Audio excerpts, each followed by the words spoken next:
Imagine closing your eyes and waking up in the Viking Age. No lights, no heat, no silence, only the hiss of the fire, the breath of animals, and the cold that never sleeps. Would you survive a single night in this world of ice, smoke, and legend? Let's find out. Before we drift back in time, make sure to subscribe to Bedtime Boring History Tales, so you never miss another slow, sleepy journey through the past. Now lie back, breathe slowly. Let's step into the longhouse together. The wind moaned through the cracks in the timber walls. Snow pressed against the roof like a heavy blanket, and the northern moonlight slipped through the smoke hole above the hearth. Inside, the longhouse breathed like a single sleeping creature. Cows shifted in the straw. Sheep muttered softly, their wool steaming in the warmth of the fire. Somewhere, a baby cried, then quieted under a mother's humming. The air was thick, part smoke, part life. Eirik lay awake beneath a coarse wool blanket, the rough smell of salt and ash clinging to his skin. He listened to the fire's heartbeat, the crackle that meant warmth and survival. He couldn't sleep. Tomorrow he would sail for the first time without his father. The men said it was only a short voyage across the fjord, but in Viking lands, even short voyages could become legends. He turned his head. Through the dim light, he saw his mother's shape, her face shadowed by the fur hanging from the ceiling beams. Beyond her, his younger sister slept, clutching a small wooden horse. The carved toy had once been his, a gift from a man lost to the sea. Eirik sat up, wrapping a hide around his shoulders. He pushed open the longhouse door, and the night bit into him like iron. The village lay silent under snow, its roofs buried, its fences swallowed by drifts. Overhead, the aurora shimmered, green rivers moving through the sky. He'd seen it since childhood, but tonight it felt alive, almost watching him back. The sea roared faintly beyond the cliffs. Tomorrow he would ride those waters, the same ones that had taken his father 3 winters ago. Some said he'd drowned. Others said he'd been taken by raiders from the west. Either way, the ocean never returned what it swallowed. A low horn sounded from the watchpost, 2 short notes, wolves. Eirik looked toward the dark ridge and thought he saw movement. In this world, danger never slept either. He stepped forward, his breath turning to mist. He remembered his father's voice. The gods give us cold, so we learn to build fires, and so Eirik would build his own. He returned inside and lay down beside the hearth again. The cow beside him stirred and sighed. A spark jumped from the fire, and for a moment the walls seemed to flicker with stories. Shadows of old battles, ghosts of ancestors who had warmed this very room. He closed his eyes and imagined the sea's rhythm beating against the shore like a slow drum. The sound filled his chest until even the cold began to fade. Outside, snow kept falling, burying tracks, covering the world in silence. Inside, time held its breath. This was life in the Viking Age, not endless war, not glory, but the quiet endurance of night after night after night. And as sleep finally took him, Eirik dreamed of the ship that would carry him into the dawn. The morning came gray and heavy, as though the sky itself hadn't slept. The sea lay still, for now a mirror of steel stretching beyond the fjord. But everyone on the shore knew that calm seas in winter were only a promise waiting to break. Eirik stood beside his boat, the Hrafn's wing, named for the black ravens carved into its prow. The woods smelled of tar and salt. The oars, smoothed by hands far older than his, gleamed like polished bone in the weak light. His mother had come to see him off. She said little, only pulled his fur cloak tight around his shoulders and traced a rune of protection on the inside of his wrist. It was a habit she had learned from her own mother. Even warriors needed blessings. The sea called like a deep voice beyond the mist. The crew, 7 men and 1 boy, pushed the longboat into the shallows. The icy water bit at their boots, and when they leaped aboard, Eirik felt the sudden lurch of freedom and fear combined. The oars struck water. The rhythm began. Thump, splash, thump, splash. The coastline slid away behind them, the smell of wood smoke fading into the crisp scent of salt. Above, the gulls screamed like ghosts. For the first hour, all was silent but the rowing. Then the wind began to rise. It came first as a whisper, a breath curling over the sea's surface, picking up small waves, brushing Eirik's face with cold spray. Then came the hiss, long drawn out, like the sound of a blade sliding free. The older man at the stern looked up. "North wind," he muttered, "too soon." They unfurled the square sail anyway. The wool snapped and filled, and the boat surged forward. Eirik gripped the edge as his stomach twisted with excitement and dread. The fjord opened into the vast sea. Here there were no landmarks, no shores, only gray upon gray. The horizon melted into the sky, and the world became one endless, breathing wave. Hours passed. The sun tried to break through once, but the clouds swallowed it whole. Then the first lightning split the sky. The thunder that followed rolled across the waves, so deep it seemed to shake the bones of the ship. Rain came, cold, sideways, relentless. The sea, once a mirror, turned into a living, twisting monster.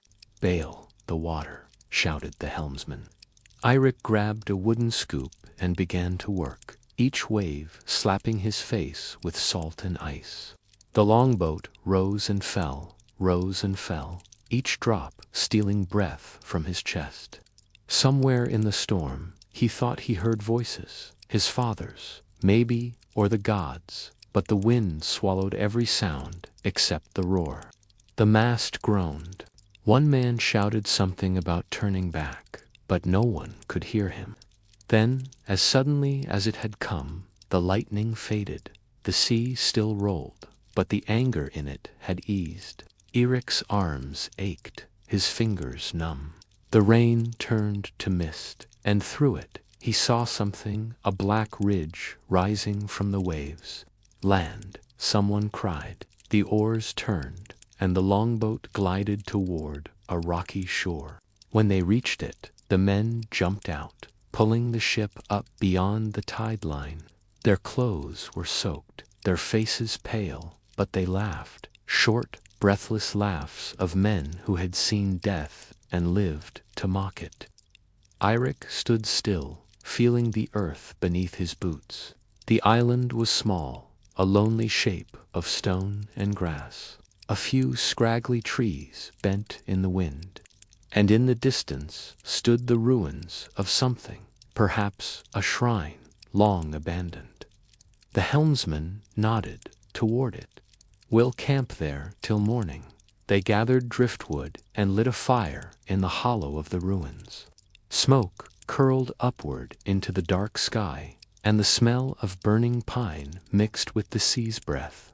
As they warmed their hands, one of the men began to hum, an old song about Odin's ravens, Hugin and Muninn, thought and memory, flying across the world. Eirik stared into the flames and thought of home, of his mother tracing runes on his skin, of the longhouse's low warmth. The sea had tested him, and though he was trembling still, a small pride burned quietly inside him. Outside the firelight, waves kept breaking against the rocks. each one whispering something ancient and wordless. He lay back on the cold ground, using his cloak as a pillow. The stars had returned now, bright, hard points scattered across the night like sparks. He watched them until his eyelids grew heavy, and just before sleep claimed him, he thought he heard a voice, soft, almost kind. The storm never leaves the sea, only moves through it. Then the wind sighed through the ruins, and the world went still once more. The dawn came pale and silent. Mist clung to the island like a shroud, curling around the rocks and swallowing sound. The sea had gone still again, as though the storm had been a dream the night before. Eirik woke to the smell of cold ashes and salt. The fire had died sometime during the night, and the men slept in heavy silence, their cloaks stiff with frost. He stood and stretched, his back aching from the stone beneath him. The ruins nearby looked different in daylight, not the comforting shelter they'd seemed last night, but something older, stranger. The stones were carved with faint symbols, worn nearly smooth by centuries of wind and rain. Eirik brushed his fingers across one, a spiral surrounded by runes too faded to read. It didn't feel like the work of his people. It felt older. The helmsman, a gray-bearded man named Sten, stirred. He followed Eirik's gaze toward the carvings. "Don't stare too long," he said quietly. "This place remembers things better left forgotten." Eirik frowned. "What is this island?" Sten shrugged. "We call it the Island of Bones. Ships that break in the storm often drift here. The tide brings them, and what's left of their men." Eirik turned toward the shore.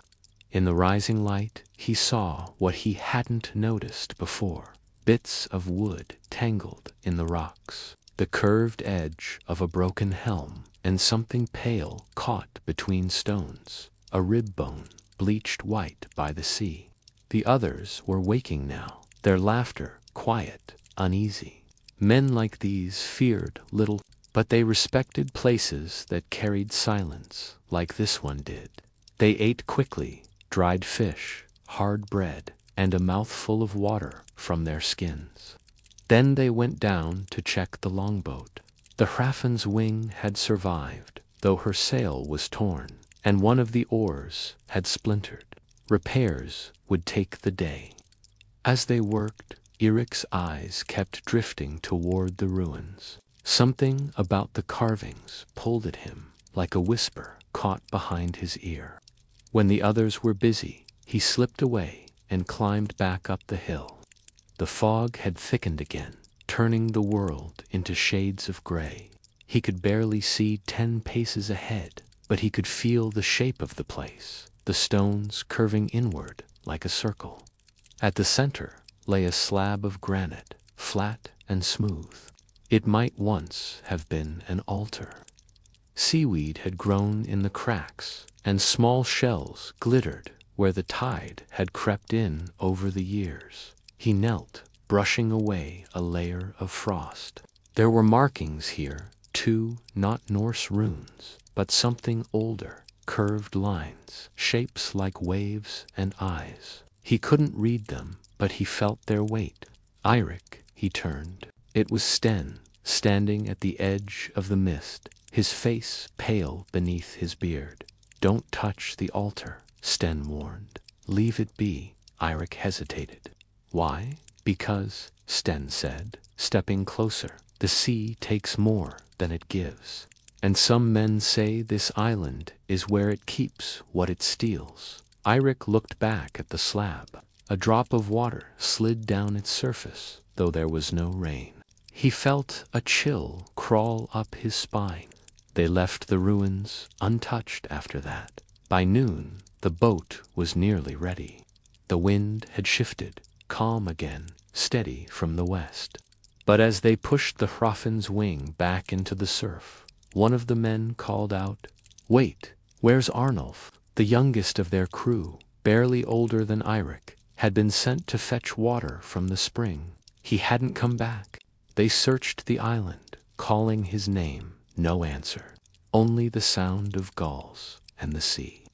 At last, near the base of the hill, Eirik found his water skin, lying beside the stream, half full, and next to it, footprints leading toward the ruins. They followed them, but halfway up the slope, the tracks stopped, as if Arnulf had simply vanished into the fog. The men stood there, silent, the sea wind brushing their cloaks. No one spoke the word Draugr, but they all thought it, the restless dead who walked the shorelines of the north. Enough, Sten said finally. He's gone. We leave before night returns. They did. They left food at the edge of the ruins, a gift, a peace offering, then set sail before the sun could fall. Eirik sat at the stern, watching the island fade into mist. He thought he saw something move among the stones, a shadow, or perhaps the shape of a man. But when he blinked, it was gone. As the oars dipped into the water, the helmsman muttered an old prayer. May the sea forget our names. The waves carried them away. Behind them, the island vanished, swallowed once more by fog and silence.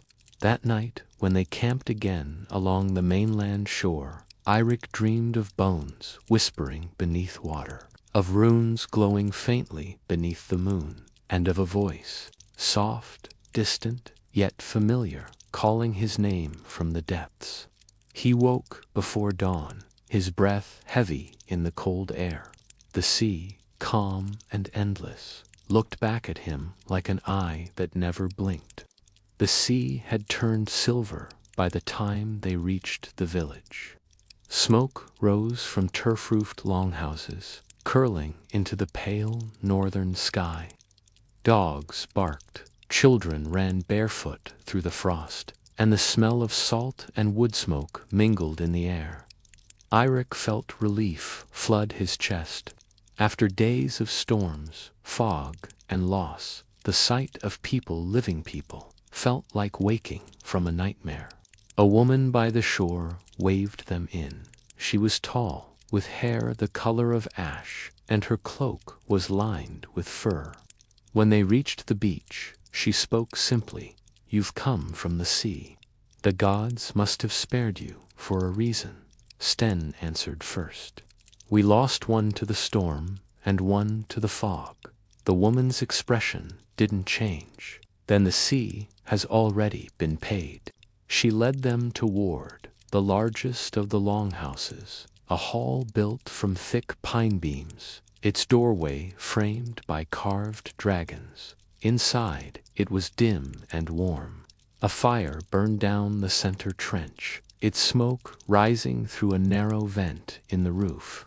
Furs and shields lined the walls. They were given broth, thick with barley and fish, and ale to chase the cold away. As they ate, Eirik's eyes wandered over the hall. Above the fire, carved into the main beam, was a single rune, the mark of death or remembrance. Whose house is this? He asked quietly. Sten looked uneasy. The woman, hearing him, answered. It was my husband's. Was Eirik asked. She nodded. The sea took him last winter. His boat never returned, but he still keeps the fire warm. Her tone was calm, almost proud.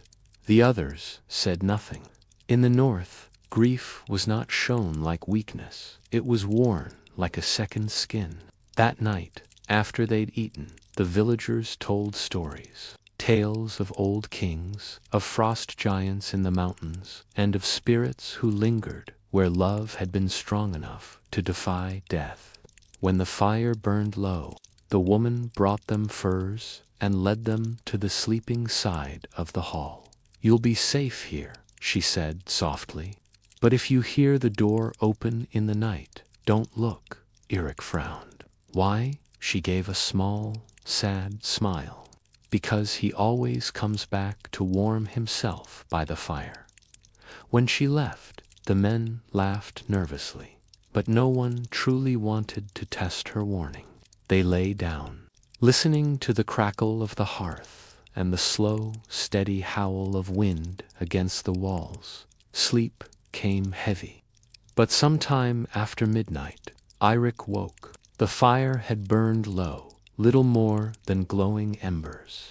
He felt cold on his face, like air from an open door. Then, softly, the hinges creaked. He held his breath. The sound of slow, dragging footsteps crossed the floor. Wood groaned under the weight, too heavy for a fox or wind. And then, the faint clink of metal, like a chain brushing against the wall. Eirik turned his head, just enough to see the outline by the hearth. A shape crouched near the fire, broad-shouldered, wrapped in sea-dark rags. It didn't move for a long time, only stared into the flames. The air smelled of brine, salt, and rot. The thing or man lifted a hand. For a moment, Eirik saw the glint of water dripping from its fingers. Then it was gone. The fire flickered brighter, and the door was closed again. He lay awake until morning, the rhythm of the sea pounding in his ears. When dawn came, the woman entered the hall carrying a pail of water. She looked at the hearth and smiled faintly. "He came again," she murmured. "The ashes are moved." The men exchanged uneasy glances. Sten muttered a prayer beneath his breath. Before leaving, Eirik stepped to the fire. He crouched and looked closer. Among the ashes lay something small, a shell, wet and glistening, shaped like an ear. He picked it up. Inside, faintly, he thought he heard the sound of waves. The woman's eyes caught his. "Keep it," she said. He liked the sea. "Maybe it will keep you safe on it." He nodded, slipping it into his pouch. They left before noon, their boat repaired and wind at their backs. The villagers stood silent as they departed, their faces unreadable, as though carved from wood. Out on the open water, the crew spoke little, but Eirik could feel the shell against his chest, cold, pulsing, as if alive. That night, when he finally slept, he dreamed again of a man standing in the surf, his skin pale as moonlight, his eyes black as the deep. The man raised a hand, and in his voice, Eirik heard the sound of breaking waves. "You carry what the sea remembers," he said, "and soon it will remember you." Eirik woke with salt on his lips, and the distant echo of the ocean inside his head. The others slept, the boat gliding through dark water under a quiet moon. Only Eirik stayed awake, listening to the whisper of the waves, and wondering if some ghosts don't haunt land or house, but live forever in the hearts of those who dare to listen. The morning came with a wind that felt sharper than a blade. The sea had calmed, but the sky was bruised purple, a storm still sleeping somewhere beyond the horizon. Eirik and his crew sailed east, their small nair cutting through the gray water like a forgotten arrow. No one spoke of the ghost in the longhouse, but every time a wave broke against the hull, Eirik swore he could hear a faint voice, a whisper, like someone breathing his name through salt and foam. By midday, they reached the fjord of Gerunder, a long, narrow slice of water cutting deep into the land. Wood smoke rose in the distance. Sten squinted toward the shoreline. "There," he said. "Another village. We'll find food and rest." But as they neared the dock, they saw the bodies first. Two men hung from a wooden gatepost, their hands bound with rope, their faces gray with frost. Crows circled lazily above.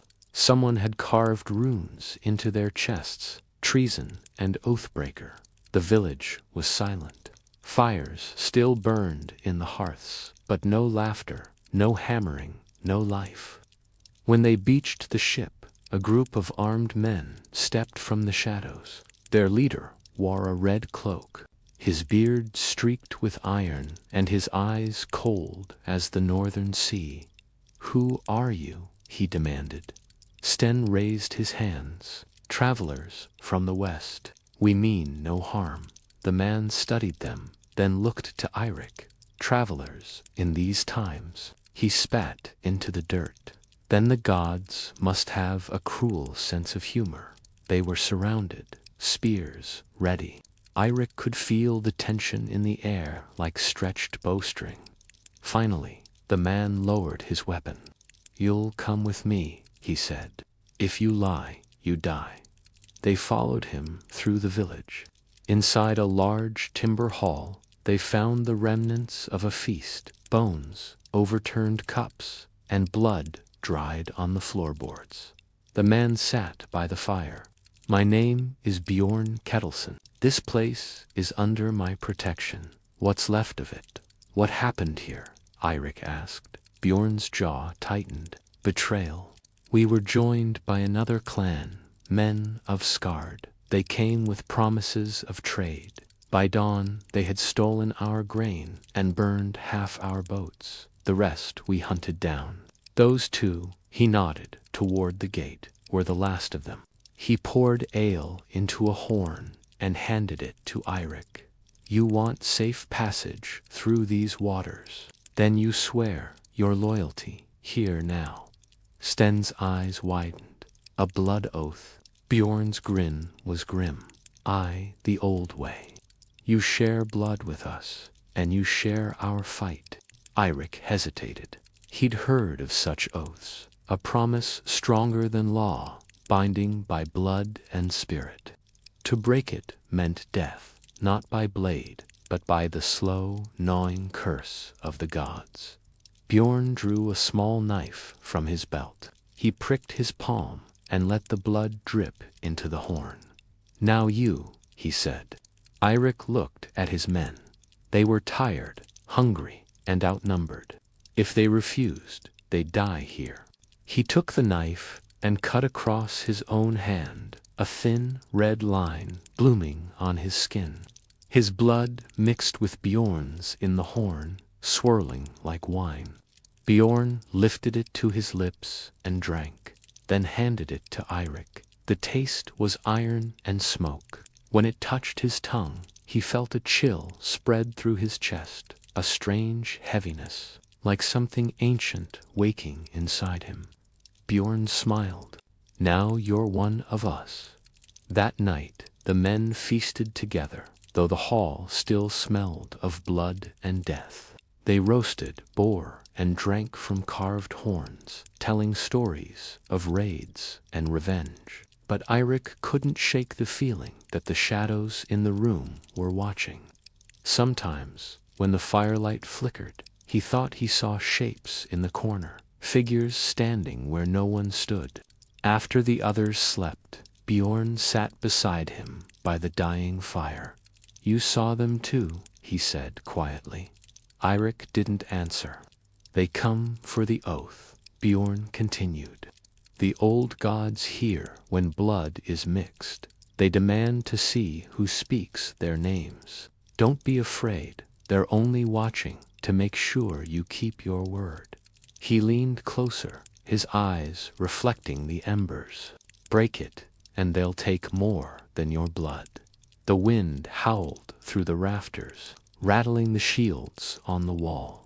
Eirik lay awake long after Bjorn left.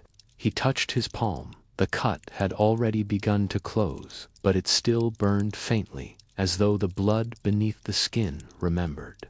In the morning, they prepared to sail again. Bjorn gave them food, rope, and a warning. "The Skard clan is still out there. If you see their sails, black with a red serpent, you row for your lives." As they pushed off, Eirik looked back at the shore. Bjorn stood alone at the edge of the water, watching them with eyes that seemed too old for his face. And behind him, in the mist near the gate, Eirik thought he saw two pale figures, the hanged men, swaying not with the wind, but as if turning to watch him go. The sea was calm again, but something inside Eirik was not. The oath pulsed in his veins, a rhythm older than fear, and somewhere far off, thunder rolled like the growl of an unseen god. The sea stretched endlessly, a sheet of gray steel rippling beneath the cold breath of the north. For days, Eirik's Snare drifted eastward through waters that seemed too still, too quiet. The men rowed in silence, the rhythm of the oars like the heartbeat of something ancient and waiting. The blood oath still marked them all, invisible but heavy.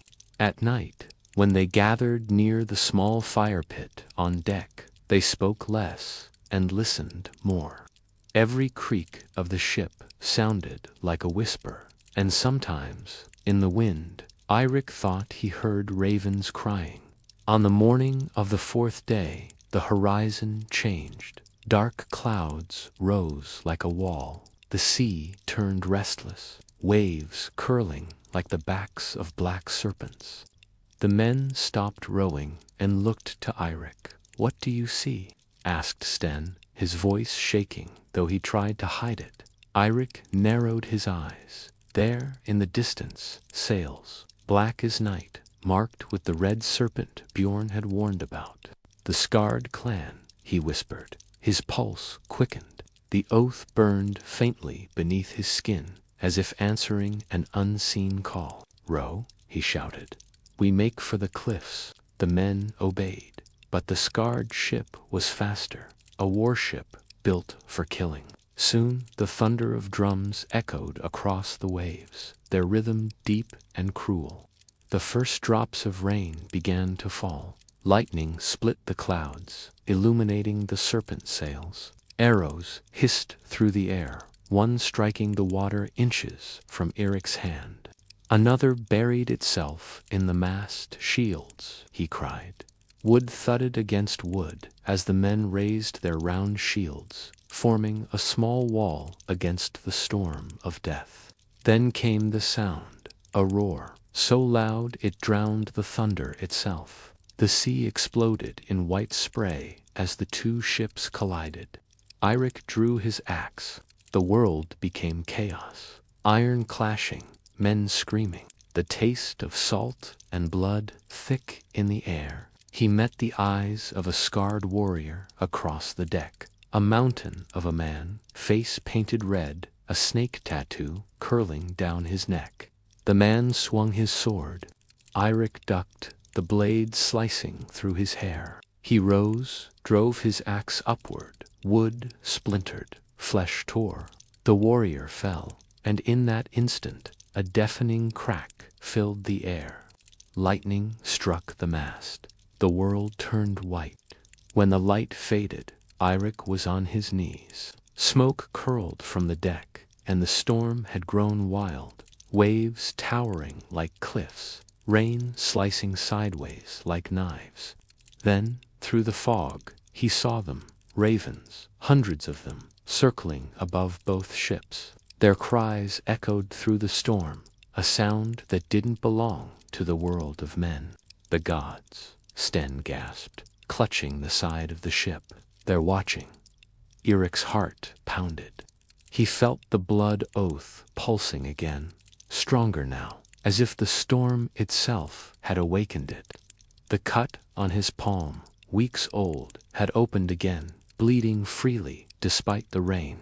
He looked down and saw his blood mix with the seawater, red threads vanishing into the deep. Another bolt of lightning hit the scarred ship. It split the sail in two, setting it aflame despite the downpour. The serpent banner burned, its red eyes glowing for one terrible moment before the entire mast collapsed into the sea. "Row," Eirik shouted. "Row, or we'll join them." The men heaved at the oars, their bodies slick with rain and sweat. The ship groaned under the weight of the storm, but inch by inch, it began to turn toward the cliffs. Behind them, the scarred ship was breaking apart, its warriors swallowed by the roaring sea. Still, the ravens circled, their wings black against the lightning. It was as if they fed on the chaos, drinking in the death below. Then Eirik felt something impossible, a voice deep inside his skull, a whisper. Blood answers blood. He froze. The storm seemed to pause for one brief heartbeat, as though the entire sea inhaled. Then the wind shifted, slamming the Nair sideways. Eirik clung to the mast as water crashed over the deck. Sten was thrown into the sea, gone before anyone could reach him. "Sten!" Eirik screamed. A hand, cold, pale, gripped the edge of the ship for an instant. Then the next wave took it away.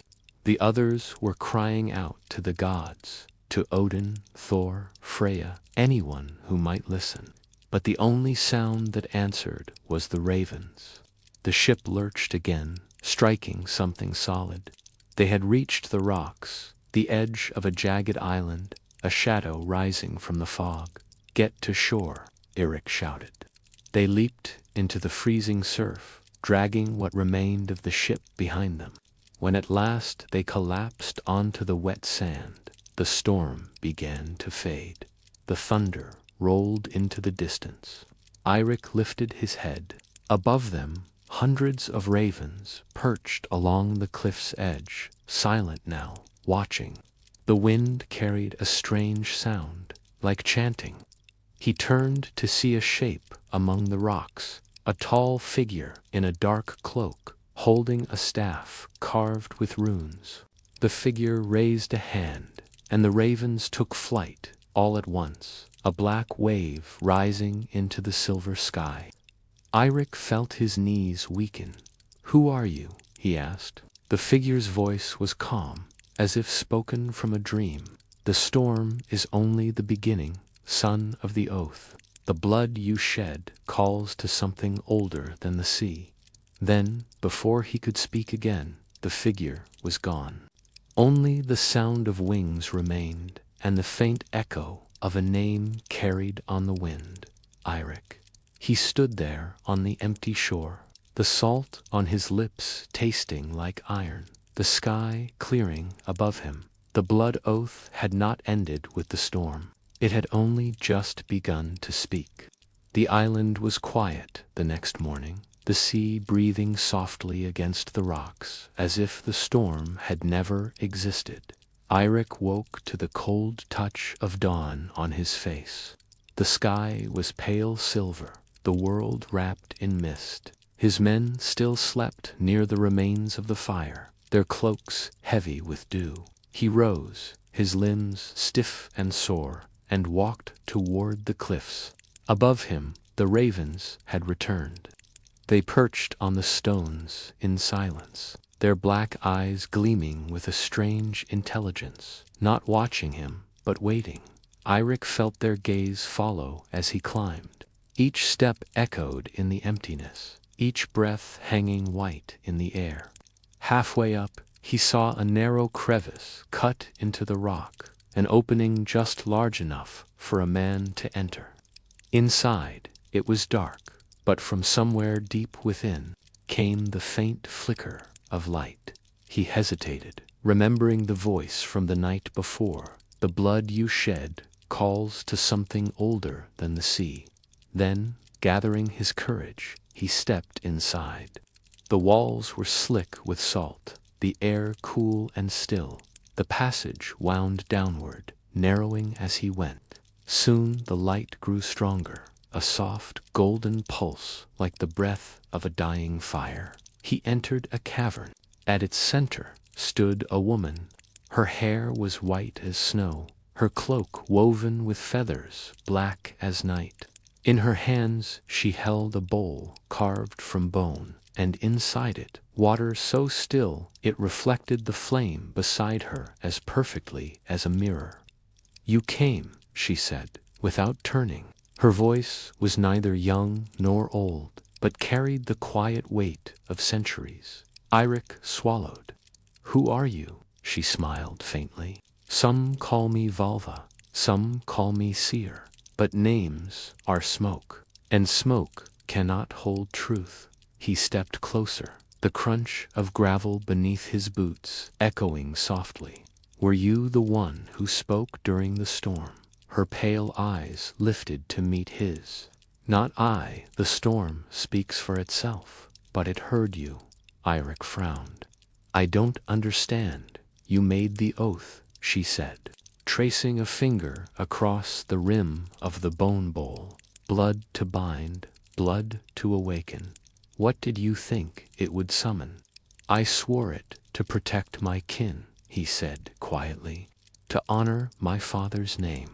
Honor is a fine word, the seer murmured, but the gods do not trade in fine words. They trade in memory, and yours is old, older than this body, older than this island, older than the storm itself.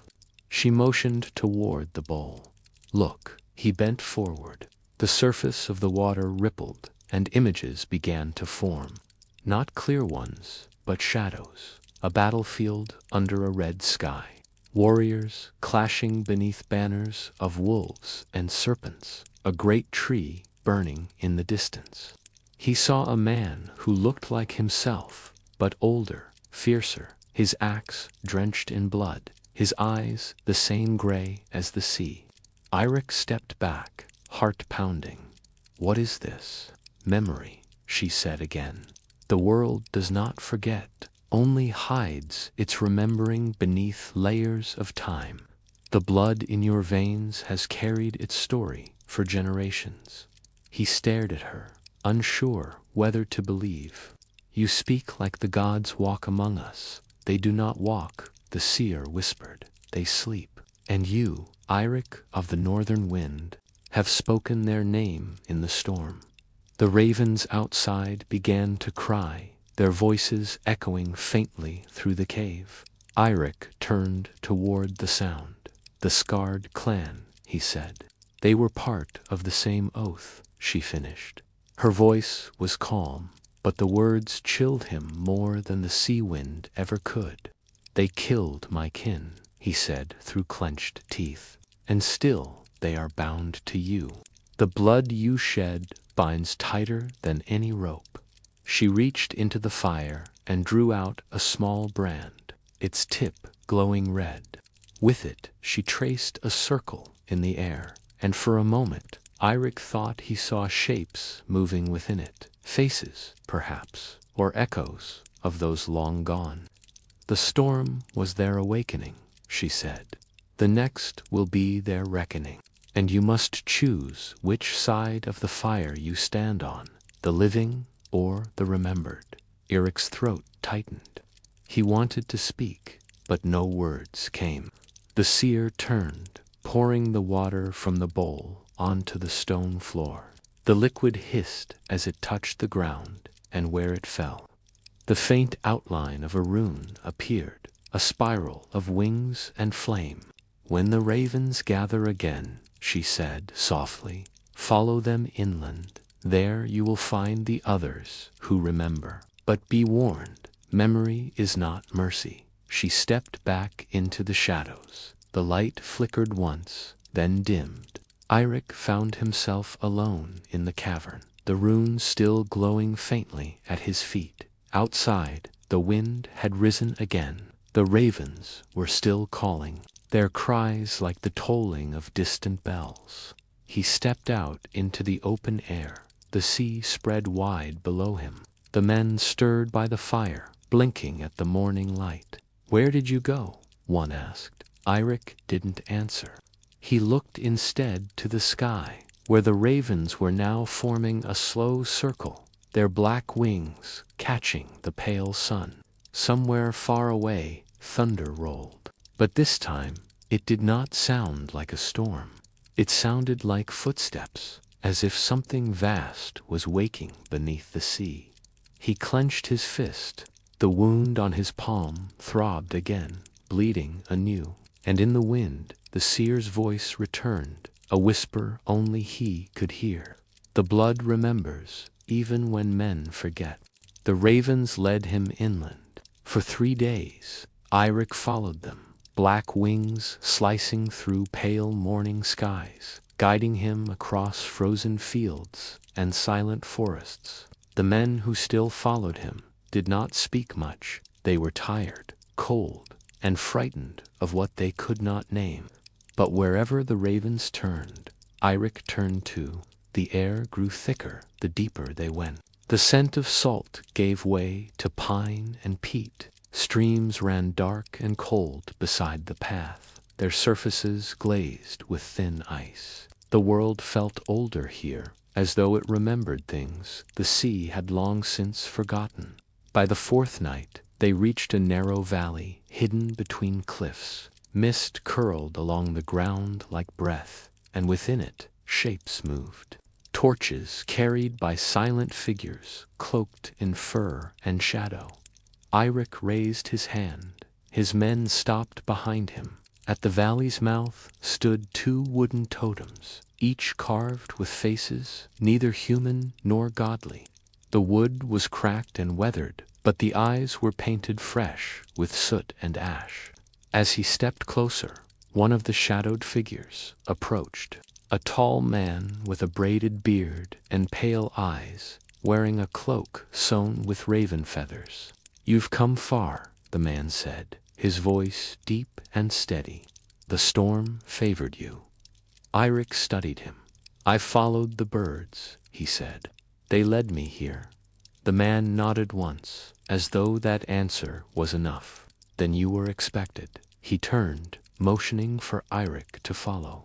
The valley opened before them, a hidden settlement of maybe a dozen longhouses, their roofs heavy with snow. Smoke rose from each chimney, curling into the fog. No children played outside. No laughter echoed between the walls. Only the slow rhythm of drums, somewhere deep within. Eirik's men exchanged uneasy glances. "Is this a village?" one whispered. "No," Eirik murmured. "It's a gathering." Inside the largest longhouse, dozens of figures sat in a circle. Men and women, warriors and wanderers, their faces lit by firelight that danced along the timbered walls. Each bore a mark, a small spiral burned into the palm, the same symbol the seer had shown him. The tall man gestured toward the empty place near the fire. Eirik hesitated, then stepped forward. As he did, the drums stopped.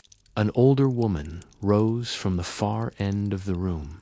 Her hair was streaked with silver, her eyes sharp despite the lines that age had carved there. She carried a staff of driftwood, its top bound with strips of raven hide. "So," she said softly, "the blood oath still breathes." Eirik met her gaze. "You know of it." She smiled faintly. "We all do. It was sworn long before your father's time. Long before even your father's father," the others murmured, their voices like the rustle of wind through leaves.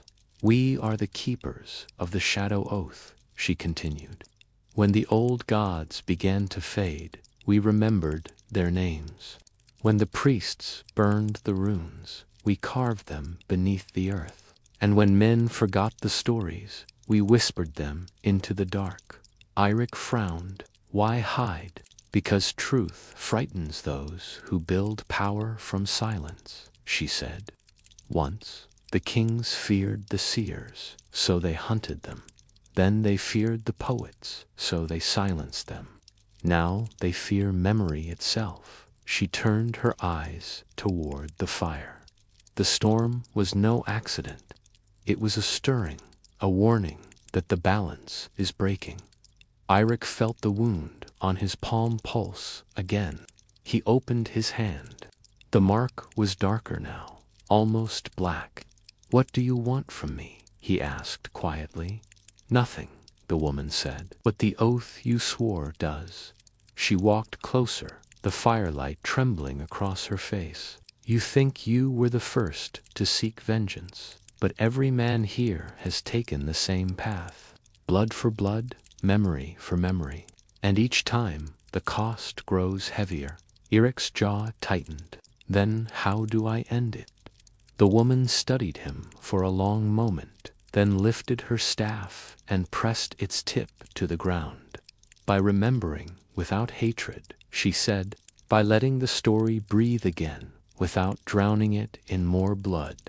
The words struck him harder than any blade. He turned away, staring into the flames. For a long time, no one spoke. Then the drums began again, slow, deep, like the beating of a giant heart.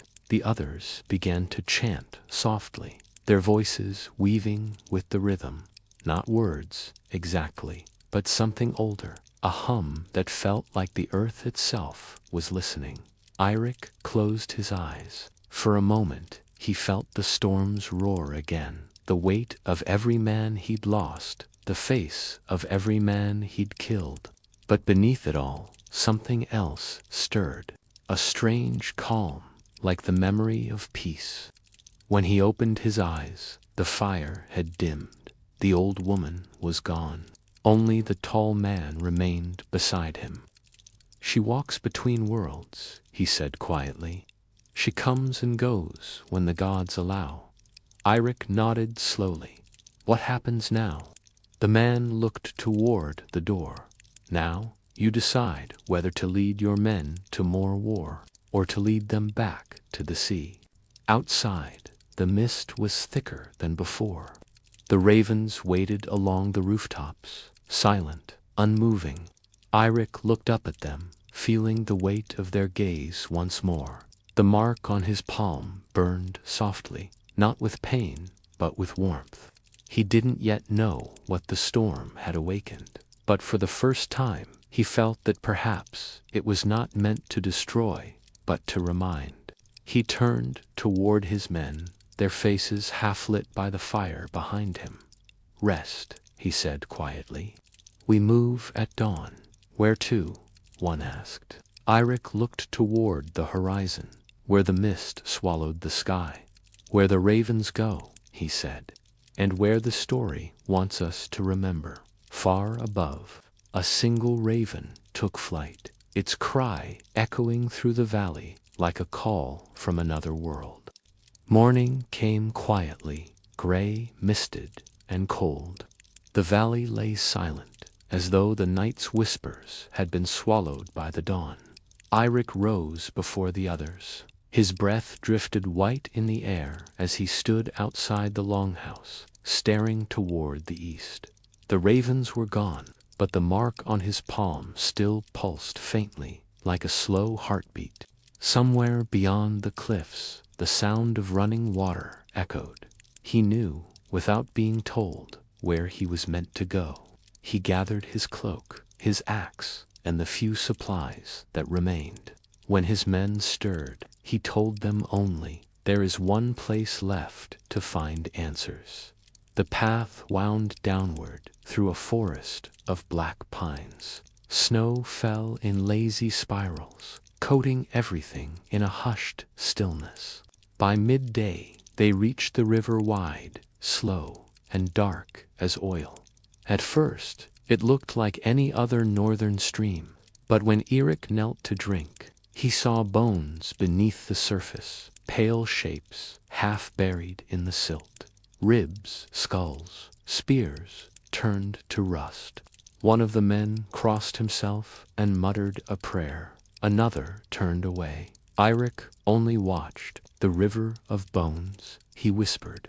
His father had once spoken of it, a place where the old clans buried their dead long before Odin's name was known. A place where memory slept beneath the water. He followed the bank until the forest opened to a broad clearing. There, at the edge of the river, stood a single stone monolith, taller than any man, its surface covered in runes, so ancient they no longer spoke in words, but in symbols of shadow and wind. Eirik touched the stone. It was warm. A voice broke the stillness behind him. You shouldn't have come here. It was the tall man from the valley, the keeper with the raven cloak. He stepped forward, his boots silent on the frost. The river remembers what men try to forget, he said. Every oath, every death, Every betrayal, it's all here. Eirik turned to face him. Then I've come to the right place. The keeper studied him for a moment, then sighed. You still seek vengeance. I seek understanding. Same thing, the man said softly. At first, he walked to the river's edge and knelt, brushing his fingers across the icy surface. When we bury our dead, we whisper their names to the water. The river carries them to the sea. But if those names are spoken again, the river listens. Eirik frowned. Listens. The keeper nodded. Some men return here to call upon the past.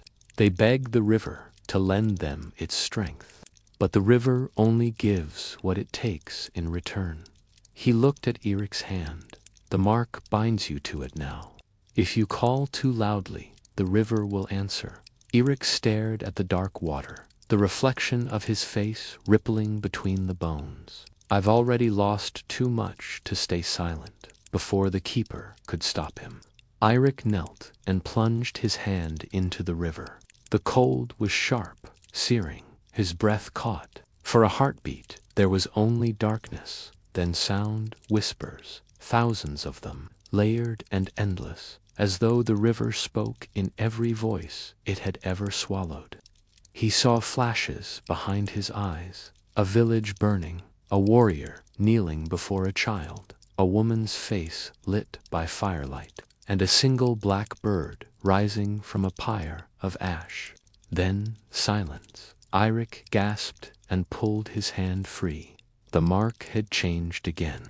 It glowed faintly, like an ember beneath the skin. The keeper's expression was unreadable. You called them. Eirik's voice was hoarse. Who? The ones who remember. He gestured to the forest. Shapes moved between the trees, slow, silent figures wrapped in mist. At first, Eirik thought they were his men. But then he saw their eyes, empty, ancient, watching. The keeper stepped back. They are drawn to the living who awaken their names. Eirik reached for his axe, but the keeper shook his head. You can't fight them. You listen, or you drown. The figures began to whisper. Their voices overlapped, soft as falling snow. Eirik couldn't make out words, only fragments of thought. The oath forgotten, the blood that binds, the storm that returns. The wind rose, the river stirred. The bones beneath the surface began to shift. Eirik fell to his knees. Memories poured into him. Lives he had never lived, battles he had never fought, loves he had never known. And through it all, the same phrase echoed again and again. Remember without rage. Then, as suddenly as it had come, the noise stopped. The figures faded back into the mist. The river stilled. The sky cleared, pale and fragile above the trees. Eirik sat in silence for a long time. When he finally rose, the keeper was gone. Only the stone remained, and beneath it, a faint humming, like the low murmur of a heartbeat within the earth. He turned toward his men, who waited far behind. Their faces were pale with fear. Captain One said softly, "What did you see?" Eirik looked back at the river. "Not the past," he said quietly. "Only what the past refuses to die." He sheathed his axe. "Come, we have to return. There's something left unfinished." As they walked, the wind followed. A soft, steady current, moving through the pines, carrying with it the faint echo of whispers that would never quite fade. And above them, hidden in the gray clouds, a single raven circled, watching, waiting, as the river's surface rippled once more. The wind carried the scent of ash long before they saw the smoke. By the time Eirik and his men reached the village, the sky above the fjord glowed dimly red, not from flame, but from embers long cooled pot. The longhouses stood like silent teeth against the horizon, blackened and broken. No voices, no movement. Only the slow, low caw of a single raven perched atop the chieftain's hall. Eric's heart sank. He tightened his cloak and stepped forward. The snow crunched beneath his boots, the only sound in the hollow air. "Stay together," he whispered to his men. They followed, weary and wordless, eyes darting across the ruins. Inside the hall, the fire pit was cold.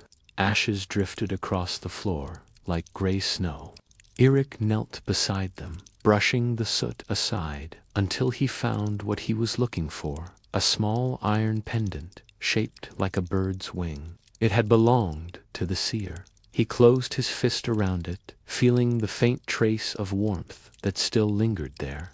The raven outside gave a low cry. Eric turned. It was no ordinary bird. Its feathers shimmered with strange iridescence, not black, but violet and blue when the light caught them, and its eyes were fixed on him, unblinking, ancient. He stepped outside. The raven spread its wings and leaped into the air, circling once before gliding north toward the cliffs. Eric knew what it meant. He followed. The men hesitated. "Captain, the dead rest uneasy here," one muttered. Eric looked back at them, his voice calm. "So do the living." They moved on. The path wound upward along the frozen ridge, the sea roaring below. Snow flurried around them in sharp gusts, and the air grew colder the higher they climbed. By nightfall, they reached the cliffs, a jagged crown of stone overlooking the endless black sea. And there, on the highest point, stood the seer. Her cloak billowed in the wind, streaked with frost and shadow. The raven perched on her arm, feathers rippling like ink.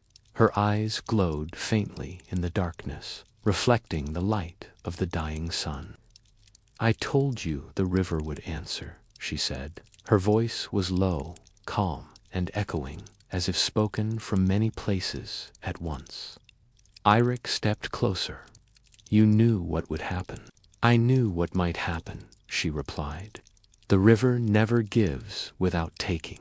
He frowned. "And what has it taken from me?" The seer tilted her head. "Sleep, peace, time. The same things it takes from all who remember too deeply." Eric clenched his jaw. "I saw them, the ones beneath the river. They whispered a name." She turned, the wind pulling at her hair. "And you remember it." He hesitated.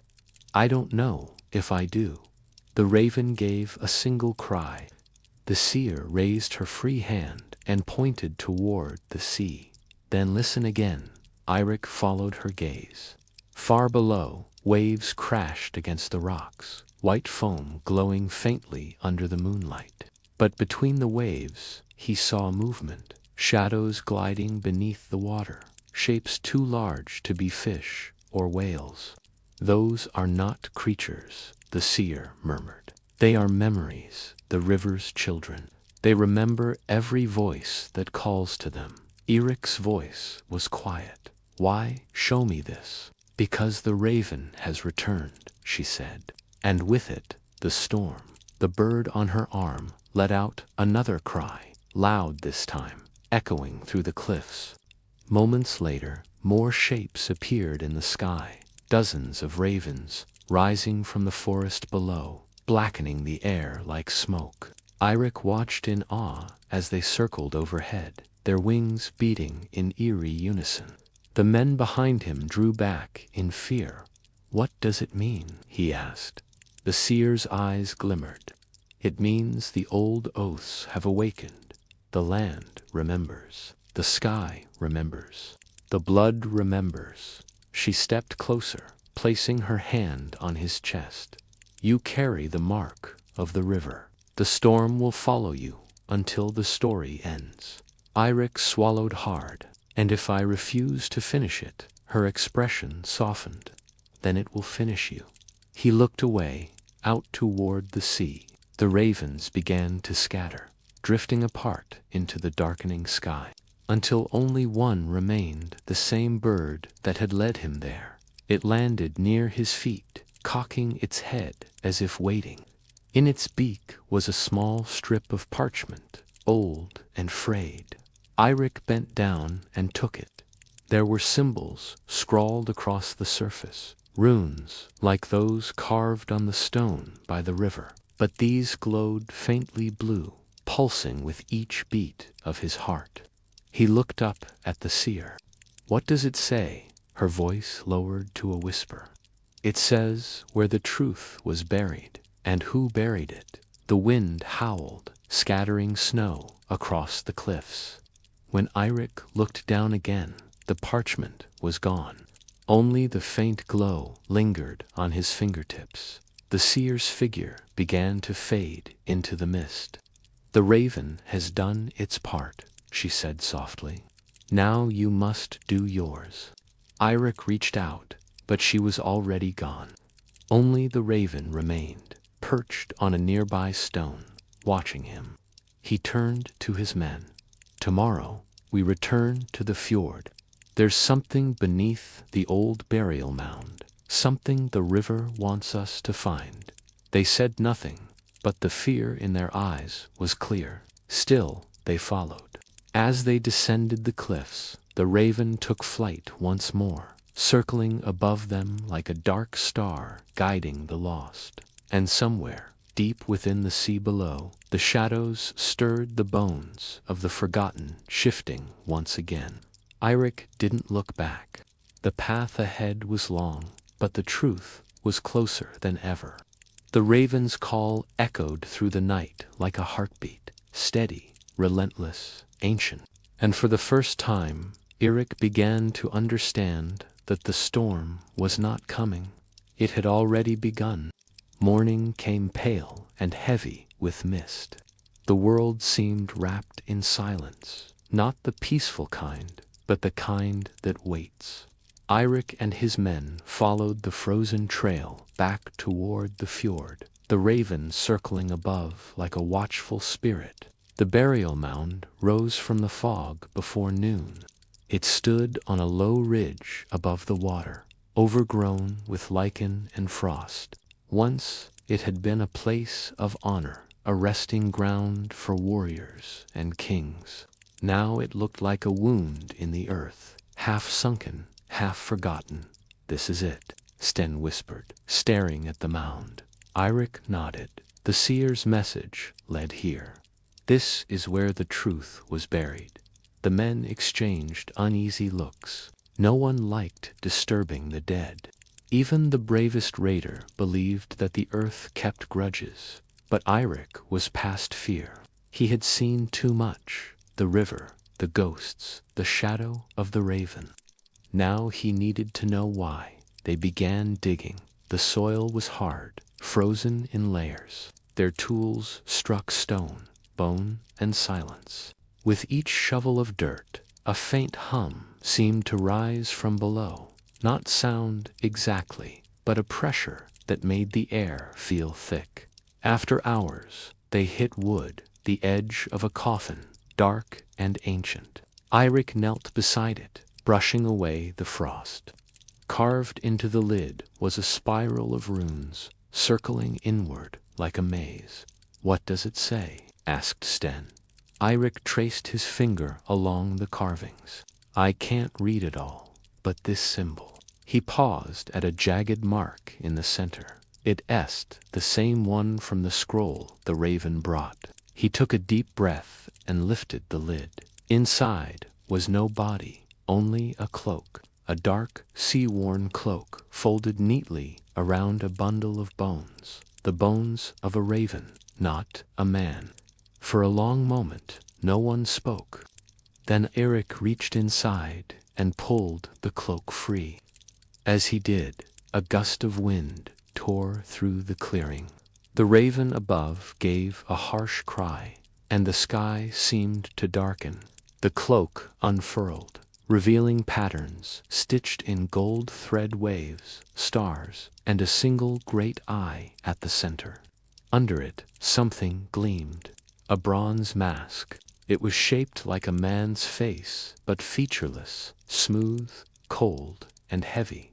The eye holes were blank, yet somehow it watched.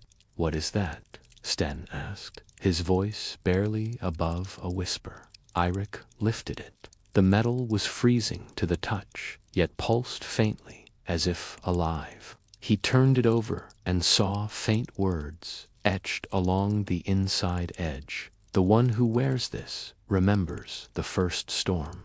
Before anyone could stop him, he pressed it to his face. The world went white. He was inside it. All around him were shadows, men and women kneeling, hands raised toward the sea. Their eyes were closed, their voices murmuring a chant older than words. And before them stood a figure wearing the same mask. The figure raised its arms, and lightning split the sky. The sea below churned with black waves, swallowing the horizon. Eirik could feel the air itself shaking. Then the figure turned, and though the mask was blank, Eirik knew it was looking directly at him. "You carry what we carried," the voice said, deep and layered, echoing through his bones. "You remember what we buried." The storm never ended, Eirik. It only slept, he gasped. The vision shattered. He was back by the mound, his men staring in horror. The mask was still on his face and glowing faintly blue. "Eirik," Sten shouted, grabbing his shoulders. "Take it off." Eirik pulled it free. The glow faded. He staggered, breathing hard, his skin pale and cold. "What did you see?" Sten demanded. Eirik looked toward the sea. "The beginning," he said quietly, "and the end." A long silence followed. Even the wind seemed to stop listening. Finally, Sten spoke again. "We should burn it. Whatever this is, it's not meant for men." Eirik hesitated. He looked down at the mask, lying in the frost, ancient, beautiful, terrible. "No," he said softly. "If it was meant to be hidden, the raven wouldn't have brought me here." He wrapped the mask in the cloak and rose to his feet. The men didn't argue. They packed what they could and made ready to leave. As they descended the ridge, the raven flew low above them, silent and watchful. Behind them, the mound seemed to sigh as if relieved. That night, they camped near the river. The fire crackled weakly, and sleep came slowly. Eirik lay awake, the mask beside him. Every time he closed his eyes, he heard the whisper again. The storm never ended, and in the flames, he thought he saw faces, pale and flickering, staring back from another world entirely. He sat up, clutching the mask. The air was still. The river glowed faintly under the moonlight. Then, from the trees, a rustle. The raven landed beside the fire, its eyes burning faintly gold. It stared at Eirik for a long time, then tilted its head, almost human. "What now?" Eirik whispered. The bird's beak opened, and from it came a sound that wasn't a caw, but a word. "Return." Eirik froze. The raven spread its wings and flew north toward the mountains. He stood, heart racing. Whatever waited there, the truth, the storm, or the gods themselves, he knew the path ahead was no longer just his. The night swallowed him in silence. Only the faint shimmer of the river remained, and the promise that every buried truth must, one day, rise again.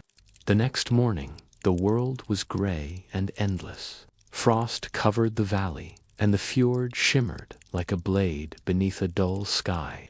Eirik woke before the others, his breath forming white ghosts in the air. The raven was already waiting, perched on a stone, black wings slick with dew.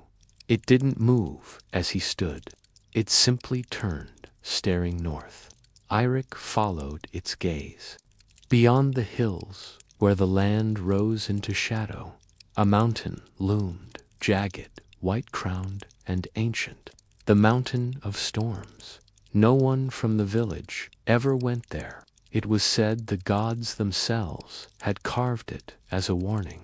Those who climbed it never returned, their names whispered only by the wind. Still, Eirik felt the pull.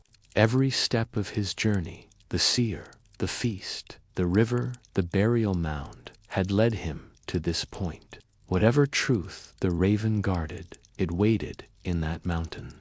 He woke the others quietly. "We move north," he said. Sten's face went pale. "That mountain is cursed." "Then curse will meet curse," Eirik replied. They walked until the sun rose high, though it barely pierced the clouds. By midday, the land had changed. The soil gave way to stone, and the air grew sharp with ice.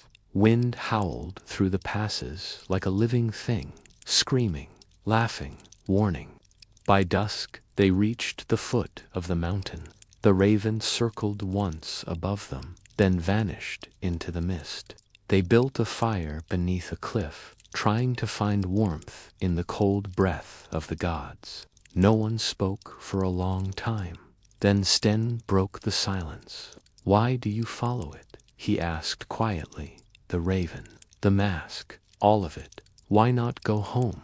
Eirik stared into the flames. "I thought it was about finding the past," he said.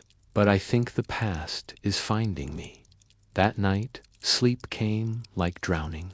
Eirik dreamed of the sea, not calm and blue, but black, roaring, endless. A ship floated there, its sail torn, its deck empty except for a single bronze mask lying in the rain. Lightning split the sky. For an instant, he saw a figure standing on the prow, the same faceless one from the burial mound vision.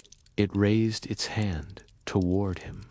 "You climbed to escape the storm," the voice said. "But you are the storm." He woke with a gasp. The fire was almost out. Snow fell softly around him like ash. The raven stood a few feet away. When he met its gaze, it turned and began walking toward the cliffs. Eirik followed. The others stirred but said nothing. They watched as he disappeared into the fog. The path wound upward, narrow, steep, and treacherous. Every gust of wind felt like a shove from the gods. Eirik climbed until his hands bled and his lungs burned. Then, suddenly, the air grew still. He found himself on a flat ledge overlooking the valley. The clouds below glowed with a strange, bluish light, like the sea reflecting the moon. In the center of the ledge stood a circle of standing stones, each one carved with runes that pulsed faintly, the same pattern as the mask. And at the center of the circle, a small fire burned. It didn't move with the wind. It didn't smoke. It burned straight upward like a living column of gold. Eirik stepped closer, his breath shallow. The air hummed. He could feel it, the same energy that had filled the burial mound, the same voice that had spoken through the raven. He knelt before the fire. For a moment, nothing happened. Then the flames shifted, and a figure began to take shape inside them. It was the masked one, the same smooth, bronze face. But this time, its voice was not thunder. It was whisper, calm and ancient. "The blood of the sea runs in you, Eirik. The memory of storms carried from the first ship, the first man to name the wind." Eirik trembled. "Why me? Why now?" "Because you listen," the voice said. "Because you still dream while others killed their dreams with iron and fire." The fire flared. Images danced within it. Villages burning, longships sailing, men shouting in bloodlust. And beneath it all, the ocean endless, restless, waiting. "They forgot," the voice said. "The storm was not meant to destroy. It was meant to wake." Eirik felt tears freeze on his cheeks. "What am I supposed to do?" "Remember," the voice said. "And when the time comes, tell." The flames died instantly. The wind roared back to life. The circle of stones went dark. Eirik stood alone, heart pounding, the mountain silent once more. He turned toward the valley. Far below, he could see the faint glow of his campfire, and above him the raven, gliding in slow circles, its wings cutting through the clouds. He descended at dawn. The men watched him approach, their faces pale, eyes wide. Something in him had changed, not in body, but in presence. Sten spoke first. "What did you find?" Eirik looked past him, toward the horizon. "Not the gods," he said softly. "Something older." They broke camp in silence. As they marched back through the valley, the sky began to change. Streaks of gold and violet spreading across the clouds, like bruises healing. The storm had quieted, but in Eirik's heart it was only gathering.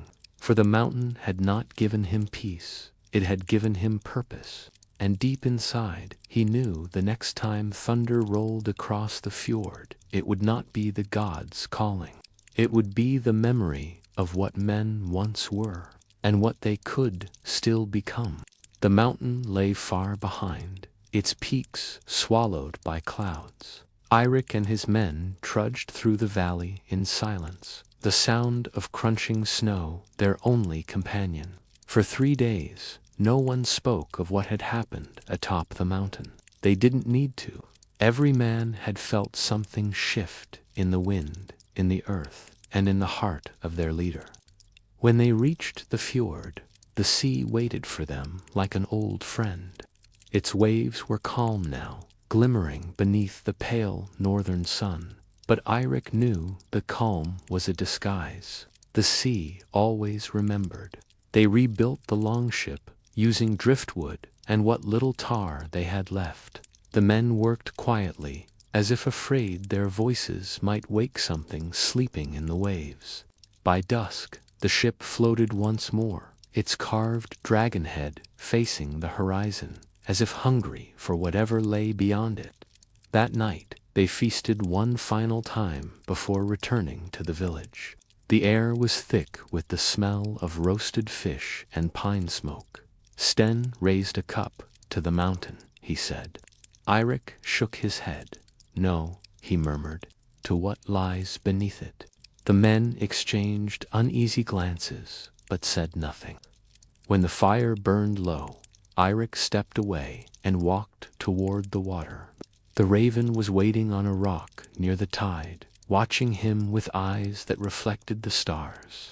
"I listened," Eirik said softly. "I remembered." The bird tilted its head, as if understanding. Then, with a sudden flap of wings, it lifted into the night sky and vanished toward the east, the direction of home. The next morning, they rowed. 4 hours. The rhythm of oars against water was hypnotic, steady as breath. The coastline passed in silence. Gray cliffs, broken trees, scattered seals, watching from the rocks. When the fog finally lifted, the familiar outline of their village appeared. A cluster of longhouses and smoke rising gently from the hearths. Eirik's chest tightened. It looked the same, but it didn't feel the same.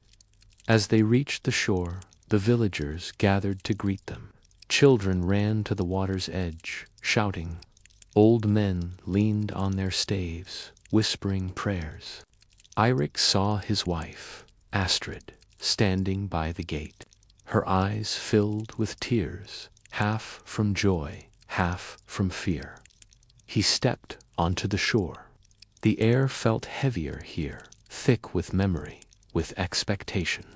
That night, the chieftain held a feast in their honor. The longhouse glowed with firelight, laughter, and the smell of ale. Eirik sat at the high table, his mind elsewhere. When the chieftain raised a horn and said, "Tell us what you saw beyond the fjord," the hall fell silent. Eirik's gaze drifted over the crowd, faces he'd known all his life, strong and scarred, shaped by wind and war. He stood slowly.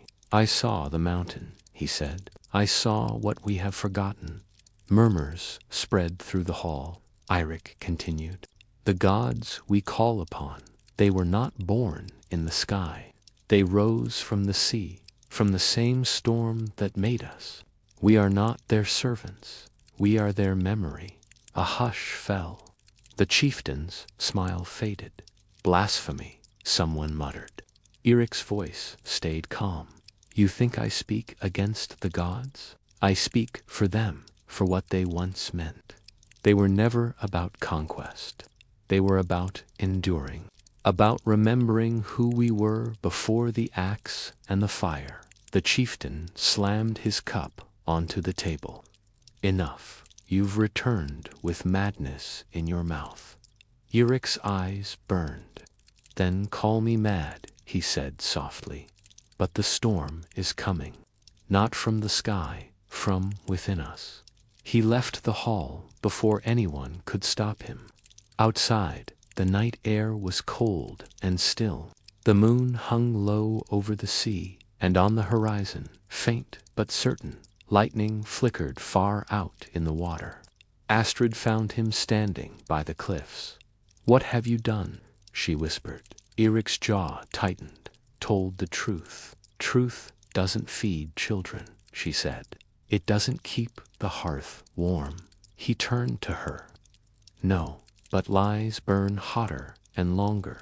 For a long moment, neither spoke. Then, from behind them, came a strange sound, a horn, low and mournful, the sound of warning. Eirik spun around. At the far end of the shore, torches were moving. The chieftain's men. They come for you, Astrid said, eyes wide. Eirik looked toward the water. The sea was rising. Waves lapped at the rocks, glowing faintly blue under the moonlight. And above it, a shadow moved, vast, winged, silent. The raven. Let them come, Eirik said. The storm remembers. He drew his cloak tight, the wind whipping around him like a living thing. The torches grew closer.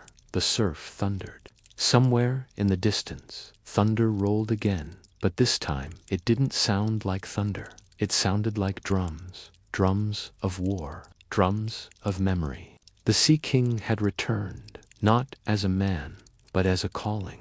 And Eirik, standing on the edge of the shore, knew what he had become. Not a warrior, not a chieftain, a messenger, a keeper of the old storm. The wind began as a whisper, a low hum weaving through the long grasses by the cliffs. Then came the first drops of rain, soft and uncertain, like fingers testing the earth.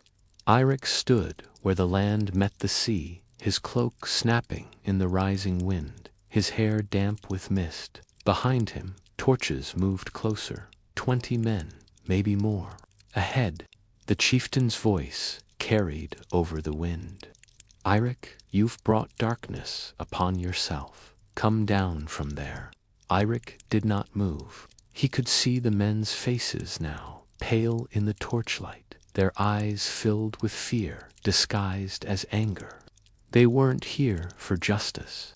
They were here to silence what they didn't understand. A wave crashed below, spraying salt into the air. The sound echoed like a drumbeat, steady, ancient. The raven's words came back to him. When the storm rises, so will memory. He closed his eyes and whispered to the wind. Then let memory rise. Lightning flashed, not across the sky, but within the sea itself. For an instant, the water glowed, and beneath it, shapes seemed to move, vast, serpentine, coiling in silence. The torches flickered. One went out. The chieftain hesitated. What sorcery is this? He shouted. Eirik turned slowly. Not sorcery, remembrance. The men advanced. Rain lashed the earth, hissing against the torches, filling the air with smoke. Eirik could smell pine tar, sweat, and fear, all mingling with the ocean's breath. One man lunged first, axe raised. Eirik caught the haft mid-swing and shoved him back into the mud. Another came forward, shouting, but the wind caught his words and tore them away. The storm had found its voice now, a wild, roaring symphony. Thunder cracked overhead, and the sea rose higher, swallowing the shoreline. Through the chaos, Eirik saw Astrid standing near the longhouse gate, holding a single lantern against the storm. Her face was pale, but her eyes calm, knowing the chieftain stepped forward, sword drawn. "You defy the gods," he bellowed. "You speak lies to the people." Eirik's voice was steady. "The gods don't need temples or gold, they need truth, and you've buried it beneath fear." Lightning struck the water, and for a heartbeat the sea turned white. In that blinding flash, Eirik saw them ghostly figures standing upon the waves, old warriors, fishermen, mothers, children, the lost of the sea. The chieftain saw them too. His sword wavered. "What trick?" he began, but his words drowned beneath the thunder. "The Sea King remembers," Eirik said, "and he's come to collect what was taken." The waves surged higher, pulling at the men's feet. Panic rippled through their ranks. Some dropped their weapons, others ran. But the chieftain stood his ground, trembling. "Then strike me down," he spat. Eirik shook his head. "I am not your enemy." The storm roared in agreement. Rain poured in sheets now, blurring the world into silver and shadow. Eirik raised his arms, and for the first time he didn't feel the cold. The sea seemed to breathe with him, a single rhythm, heart to tide, man to storm. He spoke softly, almost to himself. "We were never meant to rule the sea, only to remember it." The raven appeared then, swooping low through the rain, its wings brushing Eirik's shoulder. It circled once above the chieftain, then vanished into the black sky. The wind began to shift. The rage of the storm eased into something deeper, mournful, almost gentle. The waves still crashed, but slower, as if exhaling after a long-held breath. The chieftain dropped to his knees. He looked up at Eirik, water streaming down his face, tears or rain. None could tell. What have we done?" Eirik lowered his voice. "Forgotten who we were." He reached out a hand. The chieftain hesitated, then took it. Their fingers clasped, two men bound not by power, but by loss. The thunder rolled once more, distant, now retreating back to the heart of the sea. When dawn came, the storm had passed. The longhouse still stood. The fields were flooded but alive, and along the beach the wreckage of old ships had washed ashore, vessels long thought lost, their carvings worn smooth by time. Eirik walked among them, silent. The sea had returned its dead, not as a curse, but as a reminder. Astrid joined him, her cloak drawn tight. "Is it over?" Eirik watched the horizon. The water shimmered gold beneath the morning sun. "For now," he said, "but the sea never truly sleeps." She took his hand. "Then neither will its memory." They stood together in the soft light of dawn. The world hushed, except for the rhythm of the tide, slow, eternal, patient. And far above them, on the cliff's edge, the raven perched once more. Its feathers glistened like oil against the sky. It let out a single cry, low and long, before spreading its wings and flying east toward the rising sun. The storm was gone. The story remained. And the Sea King, waited, as it always had, for the next soul to remember. The sea was calm that morning, so calm it seemed almost shy after the storm. The horizon was washed in pale gold, and the waves rolled in slow, thoughtful sighs. Eirik stood on the black sand beach, his boots sinking slightly into the damp earth. Behind him, the village stirred, faint smoke curling from the longhouse roofs, the soft clatter of tools as people began to rebuild. But the air still carried the weight of what had passed. A silence that wasn't empty, it was full. Full of memory, of voices, of something that would never quite fade. Astrid came to stand beside him. Her cloak was gray, the color of morning fog. "You've been awake all night," she said quietly. He nodded. "The sea doesn't rest, and neither should I, not yet." She followed his gaze. Out on the water, a single ship waited, small, narrow, carved with the head of a raven. Its sail was furled, its deck empty, but for a bundle of offerings, bread, mead, and a carved wooden mask. The villagers had built it at dawn, a ship for the dead, a ship for remembrance. But Eirik knew it was not for the dead. It was for the living, for those who still dreamed of the waves. He took a deep breath, the salt air cool against his skin. "I have to see it one last time," he said. Astrid's hand brushed his arm. "Then go. But promise you'll return." He smiled faintly. "If the sea allows it." He walked toward the boat, each step slow, deliberate, like a man walking between two worlds. The villagers watched from a distance, silent, heads bowed, as if afraid to disturb the moment. The ship rocked gently as he climbed aboard. He untied the rope, and the tide took hold immediately, drawing him away from shore, away from everything that still belonged to land. The sound of the sea deepened. The further he went, the more it seemed to hum, not with menace, but with memory. Each wave carried a whisper, a word half heard. He looked down into the water. For an instant, he thought he saw faces beneath the surface, men, women, children, not ghosts, but fragments of time itself. The sea remembered everyone. The wind shifted, cool and steady. Eirik lifted his face to it, eyes closed. He could almost hear his father's voice again, low and calm, speaking from somewhere between the waves. "Every voyage ends where it began, my son. Not on maps, not in glory, but in the heart that remembers." The ship drifted further out. The village grew small, then vanished entirely into mist. Eirik's thoughts slowed with the rhythm of the water. There was no fear, only peace. He reached into the bundle beside him and unwrapped the carved wooden mask. It was old, smooth from handling, edges worn soft. A raven's face, sharp-beaked, hollow-eyed. He set it at the prow, facing east toward the rising sun. The light struck it, and for a heartbeat it looked alive. The sea rippled gold around the ship, and Eirik lay back against the planks, hands folded over his chest.